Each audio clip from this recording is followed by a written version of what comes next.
তো ফ্ৰেণ্ডছ আমি এতিয়া যাম পাৰ্টি খাবলৈ গাড়ী পাৰ্টি মানে মোৰ খুলখালিয়ে নিমন্ত্ৰণ দিছে যে গাড়ী এখন সি কিনা বুলি কৈছে কিন্তু কি গাড়ীখন কি গাড়ী কিনিছে আমি আপোনালোকক দেখাম আমি যাম এতিয়া পাৰ্টি খাবলৈ আমাৰ পৰিয়ালটো মানে নিমন্ত্ৰণ দিছে তো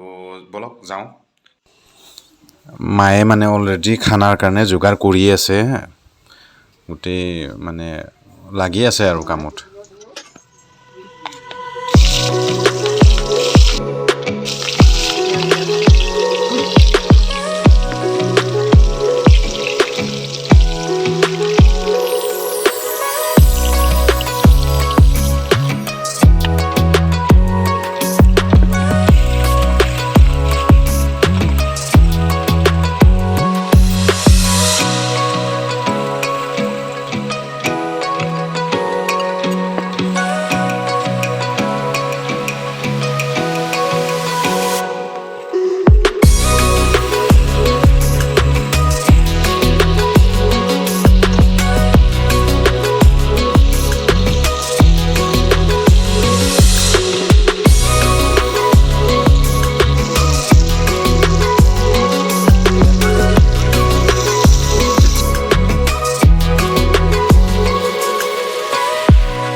এইফালে দালিও প্ৰায় হৈয়ে গ'ল আৰু উতলি আছে দালি হৈ গ'ল এয়া মাংস উতলি আছে মানে এটা ধনিয়া পাত দিয়া হৈছে মাংসখিনি প্ৰায় মানে গ্ৰেভি টাইপৰ হৈ গৈছে আৰু এতিয়া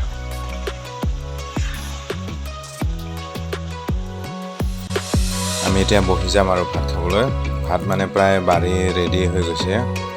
আমি আটাই একেলগে বহি ভাত খাম আমাৰ ধুনুও আছে কাষতে ধুনুও খাব মানে এইটো আমি য'ত ভাত খাইছোঁ এইটো ঘৰ মানে বহুত বছৰ পুৰণি ঘৰ হয় মানে আমাৰ আটাৰ দেউতাকৰ দিনৰ ঘৰ মানে বেৰা ঘৰ তেনেকুৱা আছে আৰু এই পাহাৰত যে পায় তেনেকুৱা ডাঙৰ ডাঙৰ শাল গছৰ কাঠৰ এই গছ ডাঙৰ ডাঙৰ গছৰ খুঁটা মানে এইটো আছে গুৱাহাটীত প্ৰায় দেখিবলৈ নাই আজিকালি কিন্তু এইটো ঘৰ মানে পুৰণি ঘৰ চিন হিচাপত এতিয়াও মানে ভাঙা নাই আৰু ৰাখিছে দেউতাহঁতে ধনুৱে মানে একদম খোলা জেগা একদম মানে মামাকৰ ঘৰত আহি আৰু ইমান ফূৰ্তি মানে জঁপিয়াই থাকে নাচি থাকে বা